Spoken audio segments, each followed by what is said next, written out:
Hello po sa inyong lahat mga ka-crypto. Ako po si Pinoy Crypto Trader at sa video na ito ay atin pong pag-uusapan ang tungkol sa pahayag ng isang kilalang kritiko ni XRP. At siya po ay walang iba kundi si Ginoong Da Vinci Jeremy. Siya po ang dating tumatawag dito kay XRP bilang shitcoin at sinasabing babagsak daw ito sa presyong zero or halagang zero. Ayan, itlog bilang bigla po siyang nagbigay. Ngayon ay bigla po siyang nagbigay ng matinding bullish na prediction. Ayon sa kanya, may posibilidad na umabot daw ang presyo ng XRP sa $20 hanggang $24 sa kasalukuyang bull run. Ibig sabihin ay isa po itong 883% na price surge. Kaya nakakagulat, hindi po ba? Ang dating pinakamalaking XRP hater ngayon ay nagsasabi na tataas ito ng higit sa 8 beses sa kanyang kasalukuyang presyo. Pero bakit siya biglang nagbago ng pananaw? Yan po yung pinakamalaking tanong dito. Bakit siya biglang nagbago ng kanyang sariling pananaw? Ano po ang naging reaksyon ng XRP Army? At ano po ang maaaring maging epekto nito para sa atin bilang mga Pinoy crypto traders at investors ni XRP? Kaya yan po ang mga katanungan na siyang ating aalamin sa video na ito. Pero bago po tayo magpatuloy, ay nais ko lamang po munang bigyang linaw ang aking disclaimer kung saan ang nilalaman po ng video na ito ay hindi po ito isang financial advice. For education and information purposes lamang po ang layunin nito. Ayan, si Ginoong Da Vinci Jeremy ay isa po siyang Bitcoin maximalist. Ibig sabihin ay naniniwala siya na si Bitcoin ang tanging tunay at mahalagang cryptocurrency.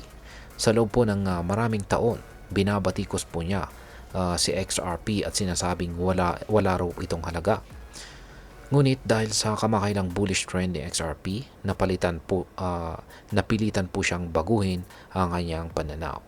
Ayon po kay Ginoong Jeremy ay may potensyal si XRP na umabot sa $20 hanggang $24 sa bull run na ito. Pero teka, hindi lang siya ang biglang naging bullish kay XRP. Kasama rin sa mga dating kritiko na ngayon ay may positibong pananaw kay XRP ay si Ginoong Raoul Pal. Siya po ang CEO ng Real Vision.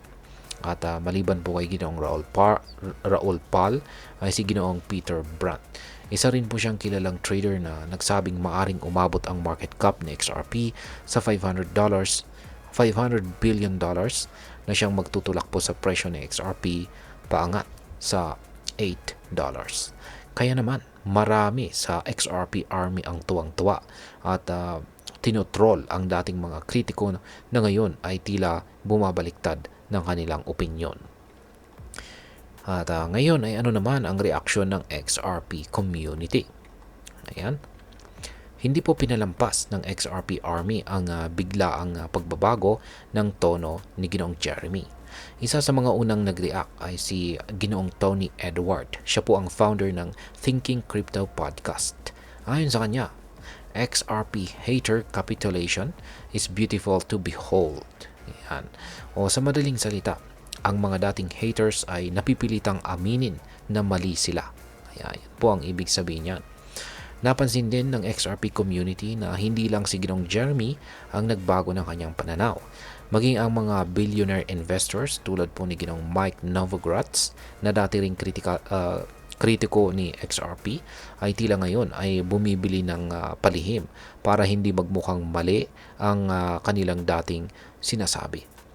Ngunit ay may twist ito. Kahit na sinabi po ni Ginoong Jeremy na tataas ang presyo ng XRP, nagbigay pa rin siya ng disclaimer. At ayon sa kanya ay hindi pa rin siya kumbinsido sa long-term potential ng XRP.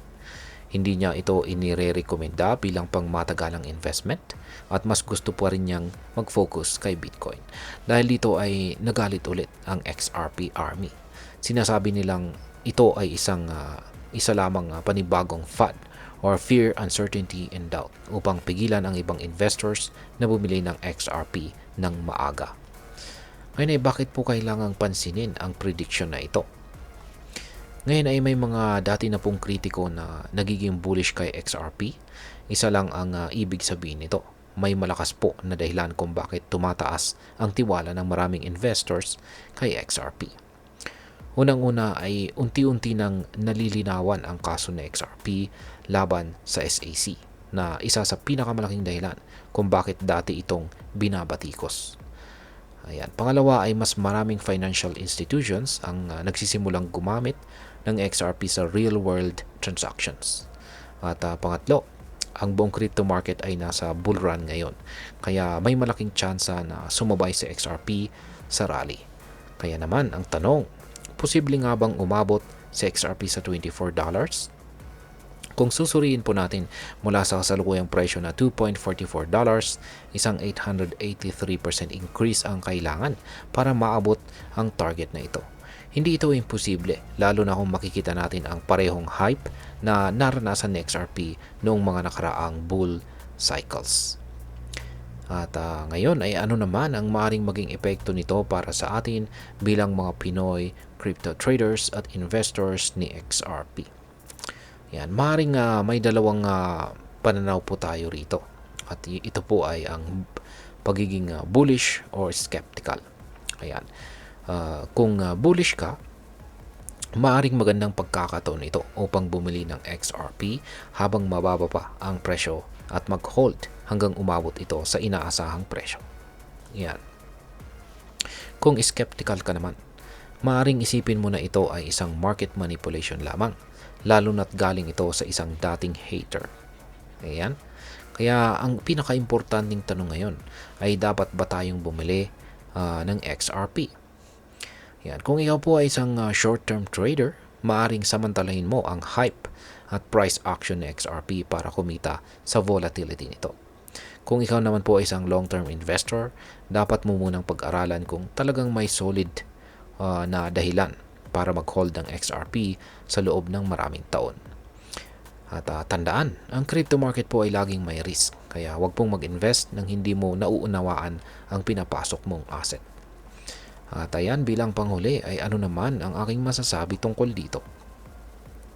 Sa tingin ko po, ang biglaang pagbabago ng pananaw ng mga dating XRP critics ay isang magandang senyales na talagang may nangyayaring fundamental shift sa market.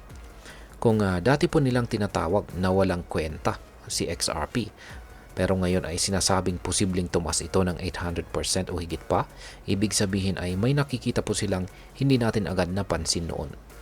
Ngunit kahit bullish po ang projections, dapat pa rin po tayong mag-ingat. Ang crypto market ay unpredictable. Hindi lahat ng prediction ay nagkakatotoo.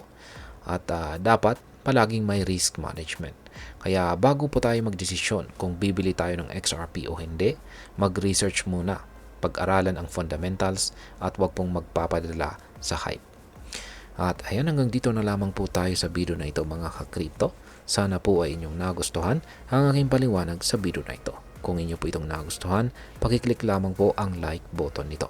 Marami pong salamat sa panonood. Ingat po tayo lagi at God bless po sa ating lahat.